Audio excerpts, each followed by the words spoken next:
거룩한 영을 물려주라. 오늘은 어린이 주일입니다.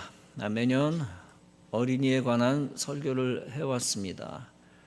어린이들의 신앙 성장을 위하여 주로 부모님들에게 당부하는 말씀을 해왔습니다. 그런데 어린이 담론이 어린이에게 너무 한정이 되어 있습니다.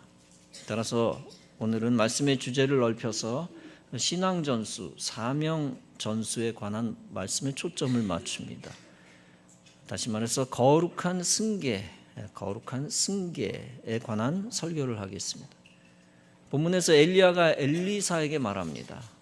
엘리사야, 너는 나를 네게로부터 데려감을 당할 것이다. 즉 하나님이 나를 데려갈 것이므로 우리는 헤어질 것이다 라는 것입니다. 그 전에 내가 네게 어떻게 해 주어야 할지를 나에게 구하라. 다시 말하면 나 엘리야가 너 엘리사에게 뭘 해줄까? 네가 원하는 게 있으면 나에게 구하라 라는 얘기입니다. 그 말을 듣고 엘리사가 엘리야에게 요청을 합니다. 당신의 성령이 하시는 역사가 갑절이나 내게 있게 하소서. 그 말을 듣고 엘리사가 말합니다. 네가 어려운 일을 구하는구나. 그러나 나를 네게서 데려가시는 것을 네가 보면, 즉 하나님이 나를 너로부터 떼어 데리고 가시는 것을 네가 목격을 하면 그 일이 네게 이루어지려니와 그렇지 아니하면 이루어지지 아니하리라. 두 사람이 길을 가며 말할 때 불수레와 불말들이 두 사람을 갈라놓습니다. 그때 엘리야가 회오리 바람에 의하여 하늘로 올라갑니다. 우리는 이 장면에서 거룩한 승계가 이루어지는 것을 봅니다. 특별히 하나님 주신 사명을 대를 이어가는 것을 우리는 봅니다. 엘리야와 엘리사는 대선지자들입니다. 그들은 가장 아름다운 선지자 승계를 보여줍니다. 그 승계에 있어서 무엇보다 가장 중요한 것이 있습니다. 그것은 하나님의 성령이 스승에게서 제자로 옮겨지고 있다는 겁니다. 엘리사는 스승 엘리야의 영감과 영역을 갑절로 받기를 구했습니다. 그리고 그것을 구하고 실제로 받았습니다. 하나님의 거룩한 영이 갑절로 제자에게 이어지고 있는 것입니다. 대선지자가 생전에 활동하는 것, 활약하는 것, 선지자 사역을 감당하는 것 자체도 귀중합니다. 그러나 더욱 중요한 것은 지도자의 죽음 이후에 그 역할을 계승하는 것입니다. 스승 엘리야가 육체적 죽음을 당한 것은 아닙니다. 그는 하나님의 특별한 은총과 섭리 속에서 승천합니다. 승천하며 위대한 대선지자의 사명을 제자 엘리사에게 넘겨줍니다. 승천이지만 이것은 죽음이나 다를 바가 없습니다. 죽음 이후의 승계를 의미하는 것입니다. 그런데 이 모든 과정은 하나님의 계획 속에서 이루어진 것입니다. 우선 하나님은 엘리야와 엘리사를 구원 사역의 현장 속으로 이끄십니다. 즉 길갈, 베델, 여리고, 요단으로 순차적으로 이끄십니다. 그곳에서 하나님은 그들에게 선지자 직무를 계승하는 것이 중요하다라고 하는 것을 가르치십니다. 그래서 각 지역의 선지자의 제자들에게 공개적으로 선지자 승계를 알려줍니다. 이제 승계할 것이다 라고 하는 것을 선포하며 알려주십니다. 즉 엘리야의 사명과 역할을 이제 엘리사가 대신할 것이다 라는 것입니다. 이때 승계에 대한 의도를 우리는 알아야 합니다. 하나님의 의도를 알아야 된다. 그것은 엘리야의 하나님이 엘리사의 하나님이 되시는 것입니다. 즉 그것은 위대하고 거룩한 영의 이동입니다. 하나님은 거룩한 하나님의 영이 한 세대에만 역사하는 걸 원치 아니하십니다. 하나님은 거룩한 하나님의 영이 다음 세대에 이어져 역사하는 것을 원하십니다. 그래서 하나님은 선지자가 다음 선지자를 세우는 걸 지시하신 것입니다. 주님이 원하시는 것은 믿음의 왕이 왕권을 그 다음 믿음의 왕에게 전달하는 것입니다. 믿음의 제사장이 믿음의 후계자 제사장을 만드는 것입니다. 믿음의 스승이 그 다음에 믿음의 제자를 만드는 것입니다. 믿음의 부모가 믿음의 자녀를 만드는 것입니다. 믿음의 계보가 이어지는 것입니다. 이것을 주님이 원하신다. 믿음의 계보가 이어진다는 것은 사명의 계보가 이어진다는 뜻입니다. 왕이 하나님을 영화롭게 하면 그 다음 왕도 하나님을 영화롭게 하는 것입니다. 제사장이 백성들을 하나님께로 이끌면 다음 제사장도 그렇게 하는 것입니다. 스승이 믿음으로 본을 보이면 제자도 믿음으로 본을 보이는 겁니다. 부모가 신앙생활을 잘하면 자녀들도 신앙생활을 잘하는 것입니다. 다윗이 하나님의 성전을 짓는 사명을 가졌습니다. 그러나 다윗 자신은 성전을 완성하지 못했습니다. 그러나 대신 그 아들 솔로몬 왕이 성전을 완성했습니다. 즉 솔로몬은 하나님 주신 사명을 거룩하게 이어간 것입니다. 그것은 단순히 업무를 이어받아 나아간 차원이 아닙니다. 단순히 회사가 잘 돌아가게 하는 인수인계 차원이 아닙니다. 그것은 하나님의 거룩한 영을 물려준 것입니다.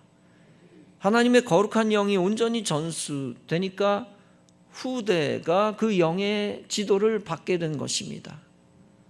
그 거룩한 영의 지도로 성전을 완성한 것입니다. 만약 솔로몬이 하나님의 거룩한 영을 이어받지 못했다면 어떻게 되었을까요? 솔로몬은 성전에 관심이 없었을 것입니다. 성전에 관심이 없었다면 솔로몬 시대에 위대한 성전은 없었을 것입니다. 그러나 하나님의 거룩한 영이 솔로몬에게 이어졌습니다. 그래서 위대한 솔로몬 성전이 완성된 것입니다. 영적으로 보면 하나님의 뜻은 성전을 세우는 것이었다. 거룩하고 위대한 예루살렘 성전을 세우는 것이었습니다. 하나님은 그 성전 세우기를 위해 솔로몬을 택하신 것입니다. 오직 하나님의 영광을 위하여 솔로몬이 살도록 거룩한 영을 하나님이 솔로몬에게 부어주신 것입니다. 비록 솔로몬이 인간적인 실수도 많이 했습니다. 왕의 자격이 있나 싶을 정도로 실정도 했습니다. 그럼에도 불구하고 하나님의 목표는 솔로몬을 통해 영광을 받으시는 것이었습니다. 그래서 솔로몬에게 마음의 소원을 주시고 위대한 일을 하게 했습니다. 솔로몬이 왕이 된 후 1000번제를 드려 하나님으로부터 응답을 받습니다. 즉 지혜와 부와 영광을 받았습니다. 솔로몬은 7년 만에 성전을 건축했습니다. 그리고 나라를 부강하게 만들어 주변 나라들로부터 조공을 받았습니다. 또한 20년간 성전을 재건축했고 성읍 20개를 재건축했습니다. 솔로몬은 많은 제물을 드려 하나님께 예배하며 헌신했습니다. 모세의 제사 규례대로 제사했습니다. 다윗이 제정한 제사장과 레위인의 반열을 따라 통치하고 그대로 행했습니다. 다시 말하면 모세와 다윗에게 역사하셨던 거룩한 영이 솔로몬에게도 이어졌다는 것입니다. 이렇게 다윗은 솔로몬에게 거룩한 영을 물려주는 데 성공했습니다. 이처럼 우리도 다윗처럼 우리의 후손들에게 거룩한 영을 물려주어야 할 것입니다. 그래서 우리의 자손들이 솔로몬처럼 위대한 인물이 되게 해야 할 것입니다. 단순히 세상적으로 잘 나가는 위대한 인물 만드는 거 아닙니다. 오직 하나님의 영광을 위해 헌신할 인생, 하나님을 위하여 온전히 던져질 인생, 위대한 인물을 만들어야 하는 것입니다. 그런데 안타깝게 솔로몬은 그 후왕들에게 거룩한 영을 물려주지 못했습니다. 솔로몬은 정치적인 목적으로 이방 여인과 결혼했습니다. 그러다 그들이 섬기던 이방신을 용납했습니다. 이런 우상 숭배와 불순종으로 인해 그의 아들 때에 이스라엘이 어떻게 되었습니까? 그 아들 르호보암으로 인하여 이스라엘은 남북으로 분열되었습니다. 이렇게 이스라엘이 남북으로 분열된 것은 하나님의 징계였습니다. 제사장 중에 거룩한 영을 물려주는데 실패한 이가 있습니다. 딱 여러분이 떠올리셨겠지만 엘리라고 하는 사람, 엘리 제사장입니다. 그는 대제사장이면서 사사라고 하는 직책을 가지고 40년 동안 이스라엘을 다스렸습니다. 그는 사무엘을 훈련시킨 바 있습니다. 이스라엘의 마지막 제사장이며 마지막 사사였던 사무엘을 훈련시켰다. 어떤 면에서 그는 제자 사무엘을 키우는 데는 성공했습니다. 대성공입니다. 그러나 정작 자신의 아들들에게 거룩한 영을 물려주는데 실패했습니다. 엘리는 자기 아들들을 하나님보다 더 중요하게 여겼습니다. 뿐만 아니라 자기 아들들이 성전에서 죄를 짓는 것을 징계하지 않고 방관했습니다. 얼마나 자식 사랑이 끔찍했는지 삐뚤어져 가지고 성전에서 죄 짓는 걸 징계하지 않고 수수방관했다. 그의 아들들이 회막문에서 수종 드는 여인과 동침했습니다. 그리고 희생제사를 아들들이 드리면서 법을 어겼습니다. 막 갈취하고 빼내고 빼돌리고, 그 결과 그의 아들들은 블레셋과의 전투에서 전사했습니다. 그 소식을 접했을 때 안타깝게 엘리 자신도 의자에서 떨어져 죽고 말았습니다. 그 결말은 다음과 같은 예언이 이루어진 것입니다. 그러므로 이스라엘 하나님 나 여호와가 말하노라. 나를 존중히 여기는 자를 내가 존중히 여기고 나를 멸시하는 자를 내가 경멸하리라. 이 말씀을 한 이후, 이건 예언이었거든요. 이 말씀을 한 이후에 엘리와 엘리의 아들들이 징계, 형벌, 죽음을 맞게 된 겁니다. 한편 모세의 형 아론은 이스라엘의 대제사장이었습니다. 그는 제사장의 거룩한 사역을 아들 엘르아살에게 잘 전수했습니다. 하나님의 거룩한 영이 아론에게서 엘르아살에게로 이동한 것입니다. 이동되었다. 아론이 죽기 직전 모세는 하나님의 명령을 따릅니다. 모세는 아론의 제사장 옷을 벗겨 아들 엘르아살에게 입혀줍니다. 엘르아살은 자기 형제들과 더불어 제사장 직분을 맡았습니다.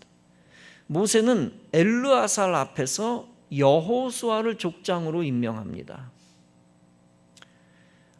엘르아살의 권위 앞에서 모세가 여호수아를 임명한 거죠. 위대한 족장 이스라엘 지도자 모세도 여호수아에게 거룩한 영을 잘 물려주었습니다. 제사장 엘르아살과 족장 여호수아는 하나가 됩니다. 그들은 이스라엘을 위해 제비를 뽑아 가나안 땅을 분배합니다. 이렇게 위대한 일들을 감당한 이유가 무엇입니까? 그들이 위대한 선대의 사명을 아름답게 이어받았고 또 거룩한 영을 아름답게 이어받았기 때문입니다.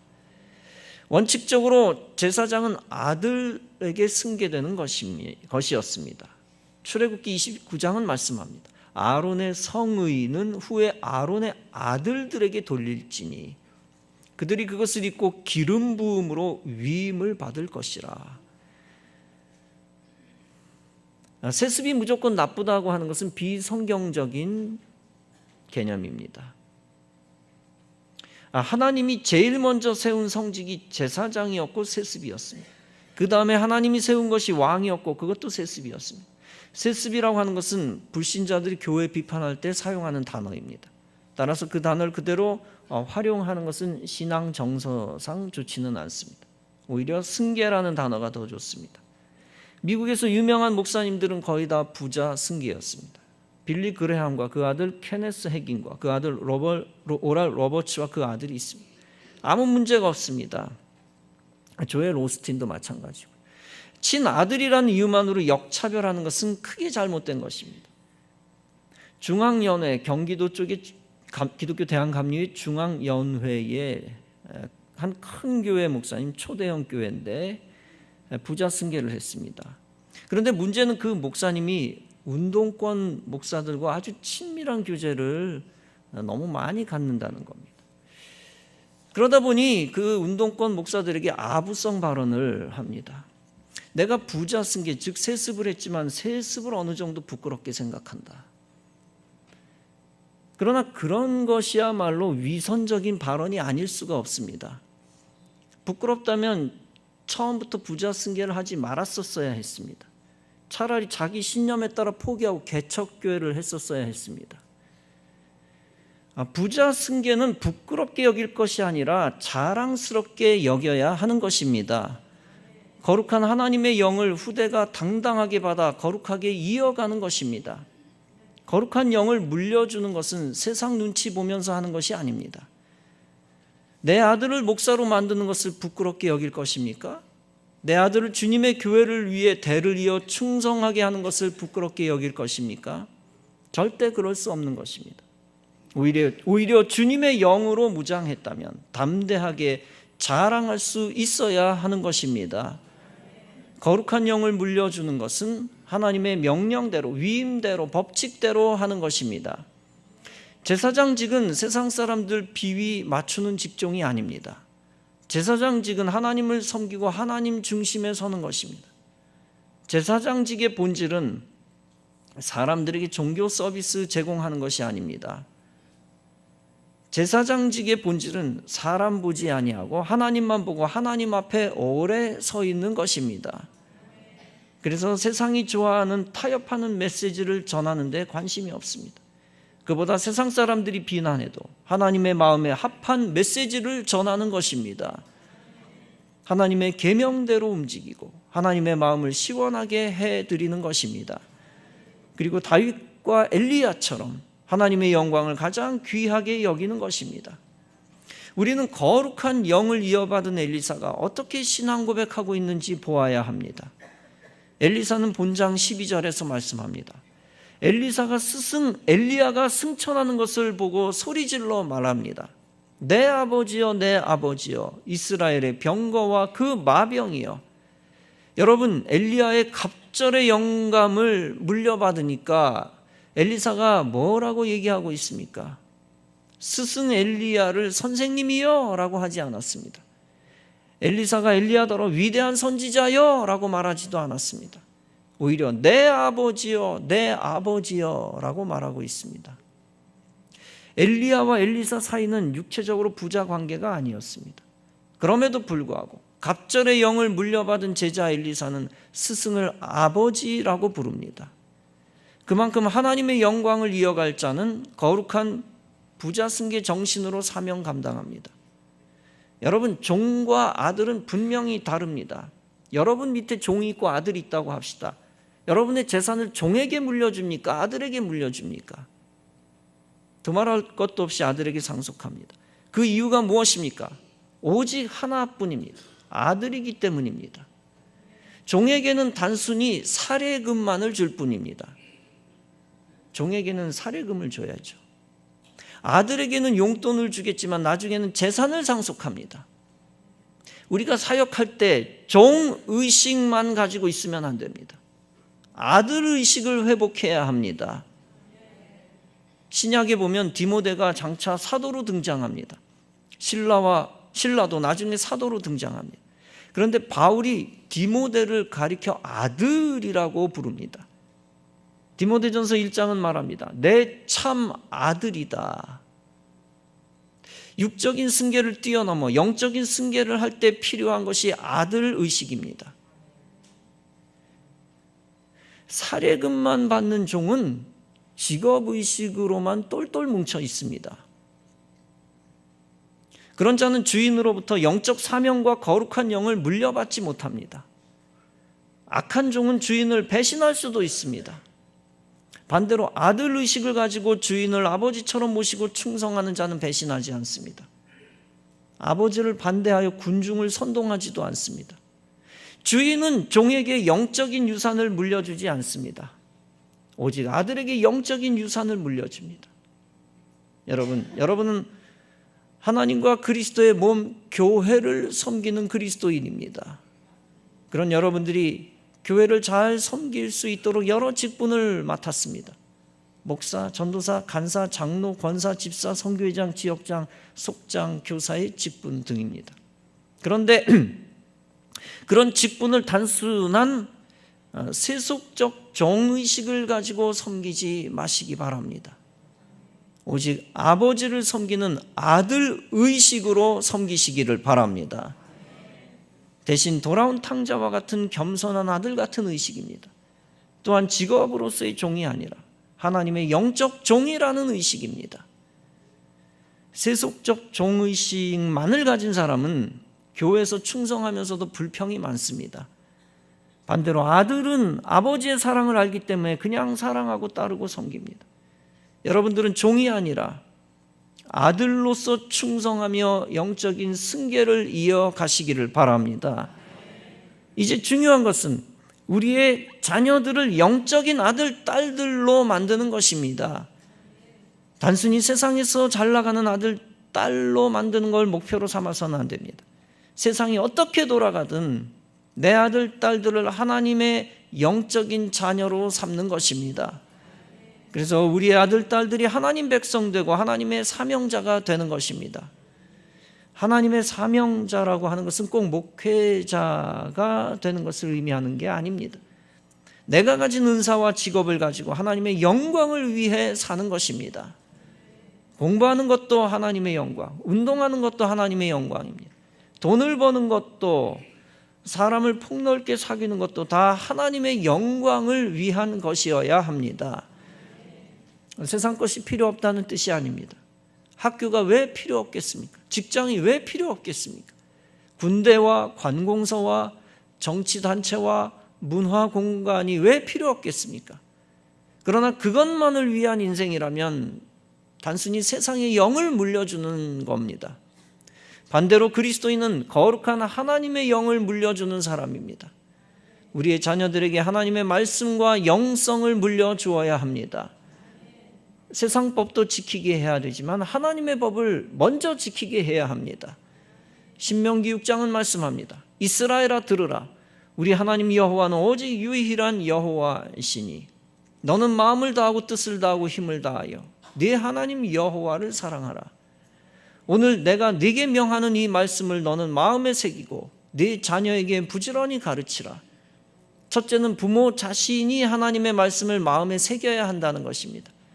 둘째는 자녀들에게 하나님의 말씀을 열심히 가르치라는 것입니다. 그런데 부모가 다 완벽한 기독교 교사가 될 수 없습니다. 그러므로 부모는 자녀들이 교회 생활을 성실하게 할 수 있도록 도와주어야 합니다. 자녀들을 영적으로 초장에 잡아야 합니다. 태어나면 유아 세례를 주어야 되는 겁니다.